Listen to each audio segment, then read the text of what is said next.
A very good morning, students.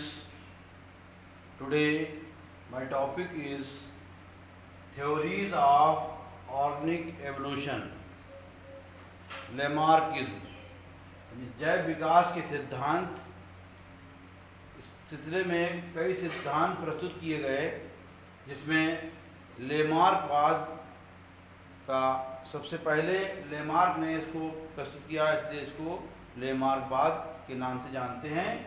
और ये लेमार्कवाद हम आज स्टडी करेंगे।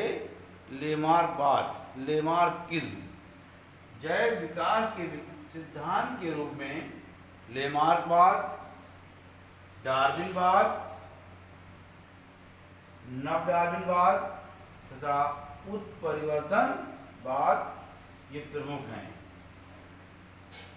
Let's we start about Lamarckism. लेमार्कवाद क्या है? जैव विकास यानी ऑर्गेनिक एवोल्यूशन परिकल्पना पर पहला सिद्धांत फ्रांसीसी वैज्ञानिक, जो फ्रांसीसी जैव वैज्ञानिक हुए हैं, जीन बैप्टिस्ट डी लेमार्क ने प्रस्तुत किया, जो 1809 में फिलॉसफी जूलॉजिक, उनकी एक किताब लिखी थी, फिलॉसफी जूलॉजिक में प्रकाशित हुआ। इसे लेमार्क का सिद्धांत,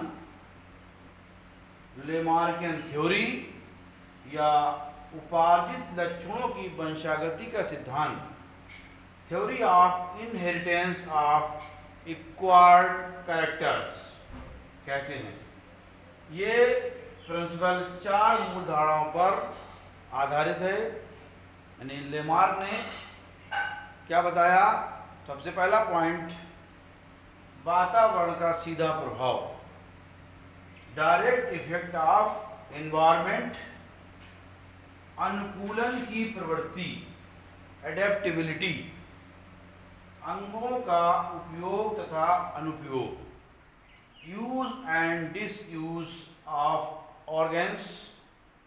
नंबर 4, उपार्जित लक्षणों की वंशागति, इनहेरिटेंस ऑफ एक्वायर्ड कैरेक्टर्स।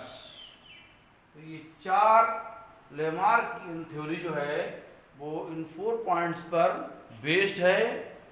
सबसे पहला, direct effect of environment, second, adaptability, third, direct use and disuse of organs, और fourth, inheritance of acquired characters. तो पहला है direct effect of environment. Lamarck ने बताया, प्रत्येक जीवधारी पर वातावरण का में होने वाले परिवर्तनों का प्रभाव, सीधा प्रभाव पड़ता है। ये प्रभाव उनकी रचना एवं स्वभाव को बदल देता है। लेमार्क का पहला पॉइंट ये बताता है कि जिस वातावरण में जीव रहता है उसका सीधा प्रभाव उस जीव पर पड़ता है और उसकी रचना एवं स्वभाव को बदल देता है। सेकेंड पॉइंट, एडेप्टेबिलिटी, सभी जीवों में अपने को वातावरण के अधिकाधिक अनुकूल बनने की प्रवृत्ति पाई जाती है। यानी सभी जीवों में एनवायरनमेंट के अनुकूल बनाने की प्रवृत्ति पाई जाती है। ये कहलाती है एडेप्टेबिलिटी, यानी कि उस वातावरण में जिसमें जीव रह रहा है तो वो अपने आप को उसमें अनुकूलित कर लेता है। ये हर जीव के अंदर ये प्रवृत्ति पाई जाती है। Third point, use and disuse of organs, यानी अंगों का उपयोग तथा अनुपयोग। लेमार्क ने बताया कि जीव जिन अंगों का उपयोग ज़्यादा करता है वो अंग रहते हैं और जिनका उपयोग छोड़ देता है वो अंग विलुप्त हो जाते हैं। तो ये तीसरा पॉइंट यही है कि किसी वातावरण में जो विशेष अंग अपेक्षाकृत अधिक उपयोग में आता है वो विकसित होता जाता है। इसके विपरीत जो अंग उपयोग में नहीं आता है वो धीरे धीरे आकार में घटता जाता है और अंत में लुप्त हो जाता है। कभी कभी ऐसे अंग अवशेषी अंग वेस्टिजियल ऑर्गन्स के रूप में देखे गए हैं। तो ये लेमार्क का third point, use and disuse. जो अंग अकॉर्डिंग टू लेमार्क जो अंग ज़्यादा अधिक यूज होगा वो बना रहेगा और जो अंग का यूज नहीं होगा वो अंत में लुप्त हो जाएगा। ऐसे अंग जो हैं वो वेस्टिजियल अंग के रूप में भी पाए जाते हैं। Fourth, inheritance of acquired characters. इसमें उपार्जित लक्षणों की वंशागति। ये चौथा पॉइंट जो लेमार्क बताता है कि जो लक्षण उपार्जित हो जाते हैं जीवों के अंदर वो पीढ़ी दर पीढ़ी, जनरेशन टू जनरेशन वो चलते रहते हैं।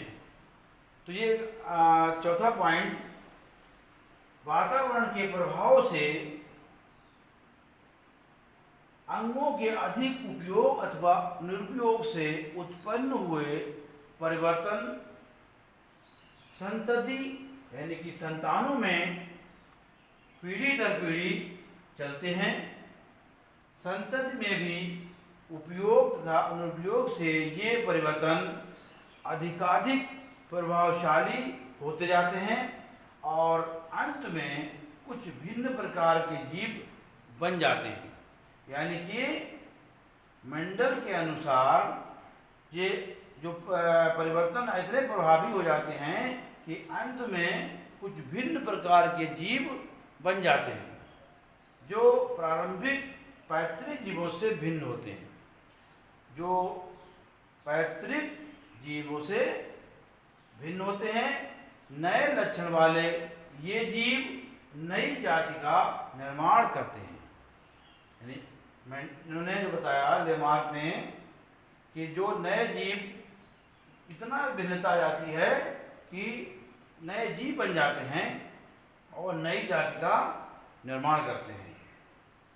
उदाहरण के लिए मेंडल ने लेमार्क ने एक इस पे दो उदाहरण दिए, एक जिराफ का और एक सर्प का। जिराफ का उदाहरण इन्होंने दिया कि अफ्रीका के जंगलों में पहले घास पाई जाती थी तो जिराफ छोटी गर्दन वाले थे, मगर जब घास सूख गई तो इनको ऊंचे ऊंचे पेड़ों की पत्तियों पर निर्भर रहना पड़ा। तो इन्होंने जिराफ ने प्रैक्टिस की पत्तियों तक पहुंचने के लिए, तो इनकी गर्दन लंबी हो गई। इसी तरह से जिराफ और सर्प, तो आजकल जिराफ अफ्रीका के रेगिस्तानों में पाया जाता है और ऊंचे ऊंचे वृक्षों की पत्तियां खाता है। ऊंचे वृक्षों की पत्तियों तक पहुंचने के लिए उसकी गर्दन एवं अगली टांगें पिछली टांगों की अपेक्षा अधिक लंबी होती हैं। लेमार्क के मतानुसार जिराफ का विकास छोटी गर्दन वाले तथा छोटे कद के पूर्वजों से हुआ जो अफ्रीका के घने जंगलों में रहते थे और जमीन में हुई घास फूस खाते थे। जब ये घास फूस सूख गई तो ये इन्होंने जिन अंगों का उपयोग किया वो अंग ज़्यादा विकसित हो गए। इसी तरह से इन्होंने लेमार्क ने एक उदाहरण दिया स्नेक का। स्नेक जो हैं वो उनके पहले पैर हुआ करते थे अकॉर्डिंग टू लेमार्क, और उन्होंने पैरों का उपयोग करना बंद कर दिया तो इनके पैर लुप्त हो गए। Thank you.